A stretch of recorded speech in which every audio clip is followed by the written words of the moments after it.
俄乌冲突的前景，梅德韦杰夫宣布，避免核大战的唯一出路，那就是俄罗斯赢。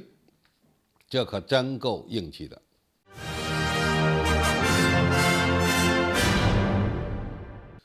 观众朋友，大家好，我是付全少。随着冬季的到来，俄乌冲突仍然处于焦灼状态。乌军准备在赫尔松地区发动新的攻势，另外，在巴赫姆特和卢甘斯克也有激烈的冲突。就目前的态势而言，俄罗斯军队虽然是要以拖待变，需要用更多的时间为预备役部队的训练创造机会，而乌克兰在经过7轮动员之后，战争潜力已经快见底了，所以现在谈论俄乌冲突的前景还为时过早。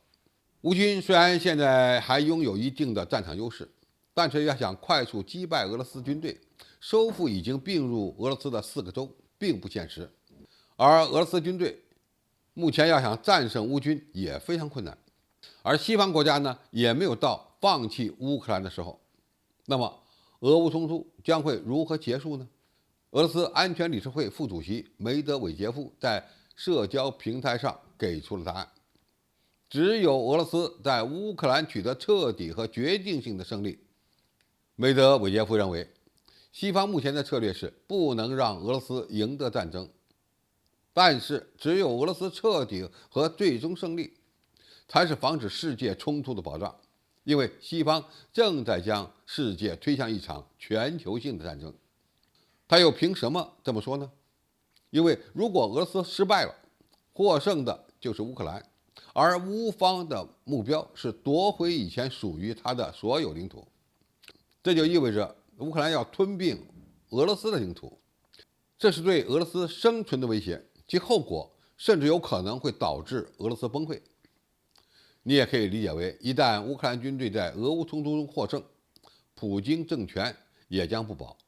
俄罗斯会面临4分5裂的残酷局面。但是俄罗斯绝对不会允许这种情况发生，因为这样的结果已经满足了俄罗斯动用核武器的条件。俄罗斯在核威慑领域的政策基本原则第19段显示，一旦使用常规武器对俄罗斯进行侵略，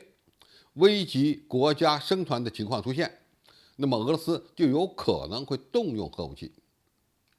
在西方不断对乌克兰军队援助的情况下，乌军的胜利等于正在走向逼迫俄罗斯使用核武器进行自卫。梅德韦杰夫警告说，我可以问一下，现实中谁在策划一场核冲突？如果不是动用核武器直接挑起世界大战的话，这还能是什么？从梅德韦杰夫的谈话中，我们可以看出2点：其一，俄罗斯并不想使用核武器，主要是基于乌克兰军队无法击溃俄军。那么一旦乌军获得优势，并且要夺回包括克里米亚在内的固有领土，那么就等于在事实上造成了对俄罗斯的侵略，甚至呢到了危及国家生存的程度，等于为俄罗斯使用核武器创造了条件。所以如果西方不想面对核战争，就不应该支持乌军彻底击败俄罗斯军队。第二，俄罗斯不会接受失败，因为其军队一旦在乌克兰出现溃败，还会危及到普京的政权，而普京又是俄罗斯目前比较亲西方的政治领袖，西方也得掂量乌克兰军队完全战胜俄军的后果。一个拥有几千枚核弹的国家陷入分裂和混乱，对于整个人类而言，可能都是灾难。第三，西方现在的目标是不能让俄罗斯赢得战争，